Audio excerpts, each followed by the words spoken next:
Hello everyone, welcome back to my another video. तो आज के वीडियो में हम लोग जो पढ़ रहे थे डीबीएमएस, उसी का एक टॉपिक लेकर आए हैं जिसका नाम है मेरा वॉइस कोड नॉर्मल फॉर्म। यानी कि इसको हम लोग शॉर्ट फॉर्म में बोल सकते हैं बीसीएनएफ। क्या बोल सकते हैं? बीसीएनएफ। ये क्या है? मेरा एक नॉर्मल फॉर्म है, वॉइस कोड नॉर्मल फॉर्म। और इससे पहले वाले वीडियो में हम लोग देखे हैं first normal form, second normal form और थर्ड नॉर्मल फॉर्म। आज बारी है हम लोग को जानने का कि वॉइस कोड नॉर्मल फॉर्म क्या होता है। और इससे आगे है मेरा फोर्थ नॉर्मल फॉर्म, जो कि सेमेस्टर या गेट में पढ़ने का जरूरत नहीं है। फोर्थ नॉर्मल फॉर्म यानी कि मेरा जो है बेसिकली बीसीएनएफ तक ही मेरा सीमित है, गेट तक का। तो सेमेस्टर में तो ये हो ही जाएगा। अब इसका डिफिनीशन देखिए क्या बोल रहा है बीसीएनएफ। ये बहुत ही सिंपल है। मान लीजिए सेकेंड और थर्ड के कंपैरिजन में ये बहुत ही सिंपल है फाइंड करना, ये मेरा बीसीएनएफ से कोई रिलेशन है या नहीं है। तो चलिए देखते हैं इसका डिफिनीशन क्या बोलता है। देखिए डिफिनीशन क्या है, relation schema R is in BCNF if whenever a non-trivial function dependency x tends to a holds in then x is a super key of R। इसका मतलब हम समझाना चाहते हैं आप लोगों को कि देखिए कोई एक रिलेशन है, वो बीसीएनएफ में कब होगा? जब उसका सारा नॉन ट्रिवियल मतलब जैसे कि मान लो यहाँ पे ए बी है, वो डिटरमाइन कुछ और करेगा, यानी कि इसका कुछ पार्ट नहीं होना चाहिए, उसको हम क्या बोलते हैं? Non trivial. तो वो बोल रहा है कि कब मेरा एक्स टेंस टू ए, मेरा कब मेरा ये थर्ड नॉर्मल फॉर्म में होगा? जब ये जो एक्स है ये क्या हो जाएगा? मेरा सुपर की होगा। अगर मान लीजिए ये मेरा एक्स सुपर की नहीं है, तब हम उसको बीसीआरएफ नहीं बोल सकते हैं।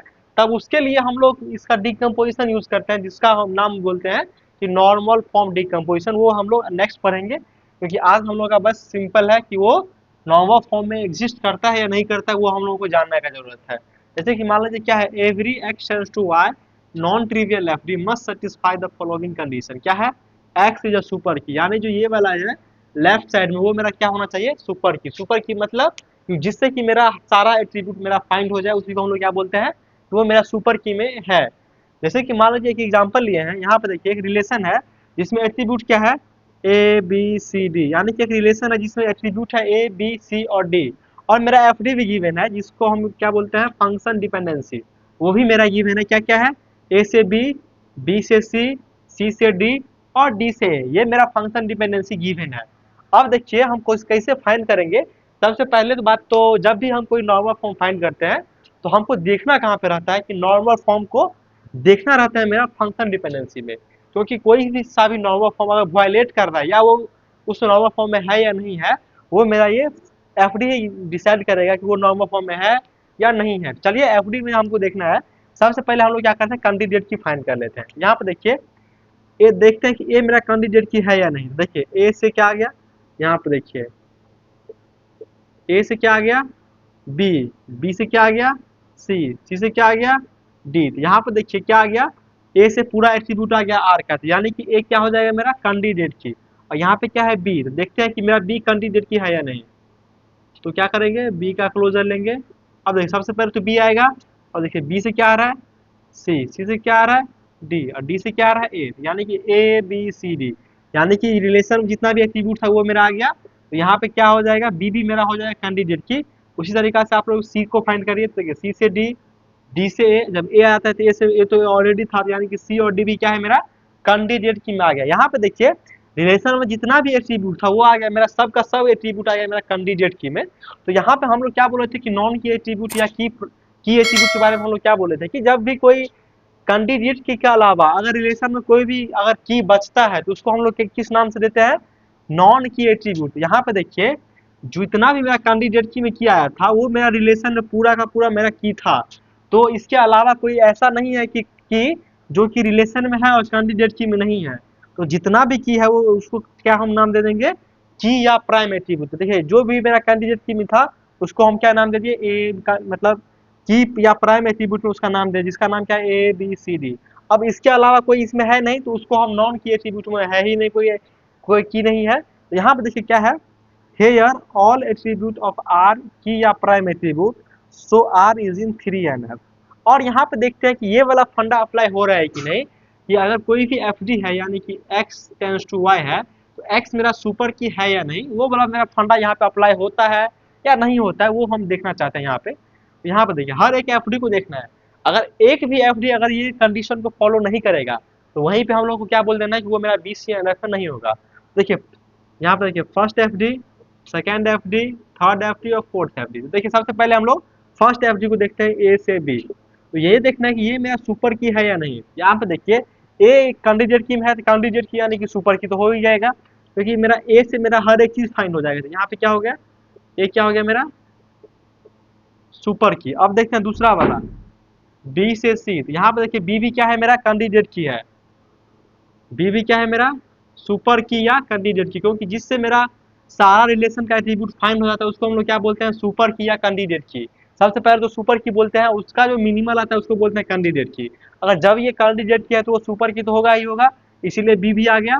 अब देखते हैं सी से डी। यहाँ पे देखिए सी से डी, यहाँ पे देखिए सी भी क्या है मेरा कैंडिडेट की में, कैंडिडेट की में है, ये भी क्या आ जाएगा मेरा सुपर की। अब देखते हैं डी से, यहाँ पे देखिए डी भी क्या है कैंडिडेट की के अथी ये में कैंडिडेट की के कैंडिडेट की में आ जाता है, उसमें की में आता है, तो ये भी क्या हो जाएगा मेरा सुपर की। अब यहाँ पे देखिए कोई एक ऐसा आपको एफडी नहीं मिलेगा जिसका जो है लेफ्ट हैंड साइड वाला जो है मेरा सुपर की ना हो, क्योंकि देखिए यहाँ पे जितना भी मेरा एफडी था सबका राइट लेफ्ट हैंड साइड वाला सब मेरा सुपर की है। तो ये वाला देखिए इस कंडीशन को मेरा फॉलो कर रहा है, तो ये क्या हो जाएगा मेरा सुपर की हो जाएगा।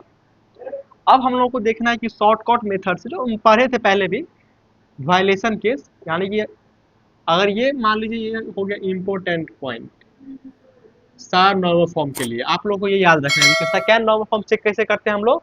अगर कोई भी सुपर की का यानी प्रॉपर सबसेट ऑफ कैंडिडेट की यानी कैंडिडेट की का प्रॉपर सबसेट से अगर कोई नॉन की एट्रीब्यूट आता है तो उसको हम लोग क्या बोल देते हैं वायलेशन ऑफ 2NF, यानी कि वो 2NF नहीं होगा, जो कि हम लोग पहले पढ़ चुके हैं। यहाँ पे एक समरी में हम लोग 2NF, 3NF और BCNF को हम लोग बता रहे हैं। यहाँ पर देखिए 3NF के लिए क्या है कि every non trivial FD X tends to Y must satisfy the following condition, यानी कि एक्स मेरा क्या होना चाहिए यहाँ पे सुपर की होना चाहिए, या अगर ये सुपर की नहीं है तो ये क्या होना चाहिए की या प्राइम एट्रीब्यूट होना चाहिए, तभी हम उसको क्या बोलेंगे कि वो 3NF में है या नहीं है। उसी तरीके से BCNF every X tends to Y non trivial FD is BCNF if and only if देखिए एक्स फंक्शन डिटरमाइंड वाई, यहाँ पे एक्स क्या होना चाहिए मेरा सुपर की में होना चाहिए, तब हम लोग उसको क्या बोलेंगे कि ये मेरा कंडीशन BCNF में है।